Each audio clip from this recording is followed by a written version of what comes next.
Bonjour à tous, je suis bénévole, je m'appelle Julia, je viens tous les jeudis, on prépare les paniers et l'après-midi on les distribue. En fait, on ne va pas visiter le monde, c'est le monde qui vient à nous. Pourquoi vous êtes bénévole? Alors moi je suis bénévole ici parce que déjà j'adore la nature, les légumes et j'ai une grande admiration pour les gens d'ici qui ont les connaissances pour faire pousser des légumes sans pesticides, sans engrais, sans rien du tout. Pourquoi c'est important de manger des légumes de saison? Pour son goût, c'est bien meilleur. Et aussi pour les nutriments qu'il lui apporte. On a deux systèmes d'arrosage en fait dans les serres. On a ce qu'on appelle les sprinklers, vous voyez, ça par exemple, en haut, je vous montre, voilà ça. Donc, vous voyez, l'eau est envoyée et en gros, ça asperge comme ça. Donc là, ça c'est une technique d'arrosage qui arrose les feuilles, d'accord? Le problème avec tout ce qui est courgettes, tomates, la plupart des légumes qu'on va voir, c'est que quand il fait humide, donc que les feuilles sont mouillées, qu'il fait humide et qu'il fait chaud, là vous voyez qu'il fait chaud, donc humidité et chaleur, ça favorise les champignons, d'accord? Les maladies cryptogamiques, on appelle ça. Donc par exemple le mildiou, l'oïdium, des choses comme ça.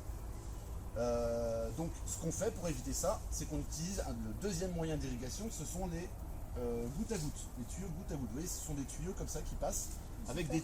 Exactement, ils sont un tout petit peu percés, il y a un tout petit trou. Et à l'aisselle de la feuille, il y a ce qu'on appelle un gourmand.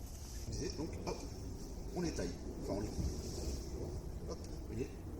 Et ce qui va faire que la plante, elle va consacrer toute sa sève et toute son énergie à développer la tige principale. Ce qu'on appelle les pois gourmands, c'est aussi, on appelle ça les pois mange-tout. Pourquoi? Parce qu'on mange absolument tout. Alors que les petits pois, si on le laisse pousser, celui-là, il va commencer à faire des petits pois, mais beaucoup plus gros.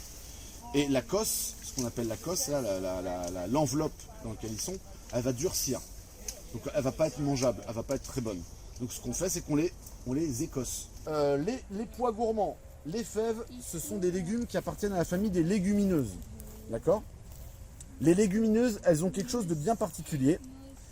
C'est qu'elles permettent de capter l'azote de l'air et de le synthétiser dans le sol. Trop de chaleur, il y a certains légumes qui réagissent très mal à la chaleur en fait. Quels sont les principes de la culture biologique? Les productions est basée sur le respect des êtres vivants et les cycles naturels. La gestion de la production favorise la biodiversité. Hop, je vais prendre une poignée comme ça, la malaxer un petit peu.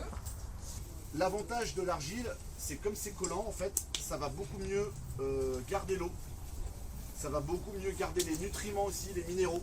Donc la terre va être beaucoup plus fertile. Donc ici on est dans la dernière serre qui n'est pas une serre où on cultive. Ici c'est la pépinière. Donc la pépinière c'est un peu là où on fait pousser les... C'est même complètement ça. On part de la graine et on les fait pousser pour devenir des jeunes plants qu'ensuite on va aller planter en terre. On mélange les déchets humides avec des déchets plus secs pour équilibrer le compost, d'accord? Parce que si tu es trop humide, et ben ça se décomposerait pas bien, ça va fermenter.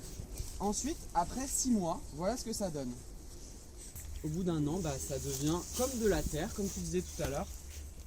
Sauf que c'est uniquement des matières végétales décomposées.